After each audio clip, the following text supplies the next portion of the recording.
There's one question that has completely taken over the conversation after episodes 3 and 4 of the war between the land and the sea.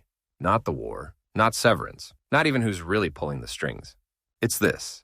Did Barclay and Salt actually sleep together? Or is the show just letting us assume they did? Because if you watch these episodes closely, the series is doing something very deliberate, something quiet, intimate, and honestly, very clever. So let's slow it all down and break it apart. Part 1. Why this question even exists. The reason people are asking this isn't because the show is explicit. It's because the show is intimate. And intimacy is often more powerful than sex scenes. From the moment Barclay arrives at Blackport in episode 3, he's already isolated. The world hates him. The media sees him as a traitor. Even his own allies don't fully trust him. The only person who does? Salt. That emotional imbalance matters, because intimacy doesn't start with bodies. It starts with trust under pressure. Part 2. The helmet scene. Why this is the most important moment. Let's talk about the helmet. Salt asks Barclay one question. Do you trust me? That's not a romantic line. That's a survival line. When she removes his helmet, this should be fatal. Instead, Barclay breathes. In television language, this is not subtle. This is shared breath, shared vulnerability, shared existence. Salt is quite literally letting Barclay live inside her world. That's not just attraction, that's intimacy at its purest. And here's the detail most people miss. Salt can hear human thoughts, which means she already knows what Barclay feels before he ever touches her. That creates a power imbalance and a closeness at the same time. Part 3, touch without sex. Why it feels so charged. Notice what the show doesn't do. There's no rush, no grabbing, no sudden kiss. Instead, we get slow touches, lingering hands, curiosity. This isn't lust, it's fascination. Barclay isn't just attracted to Salt physically. He's overwhelmed by what she represents, proof that coexistence might actually be possible. And Salt?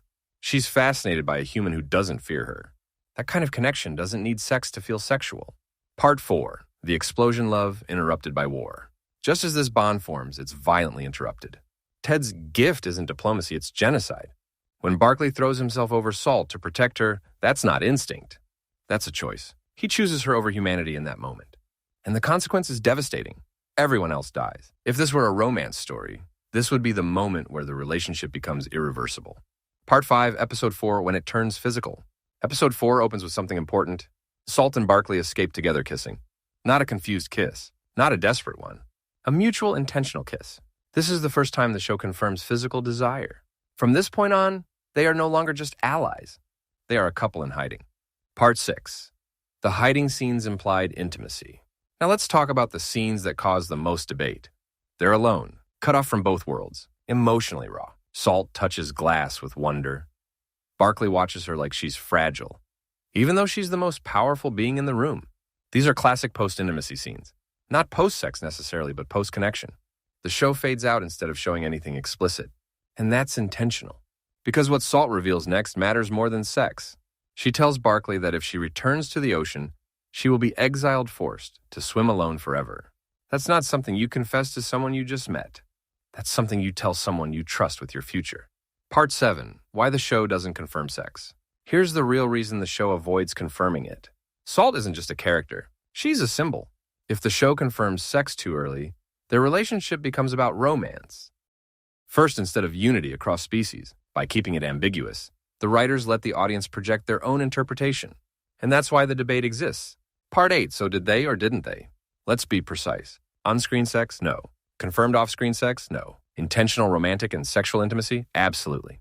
The show wants you to feel like they could have without locking it into canon. Because what's coming next is bigger.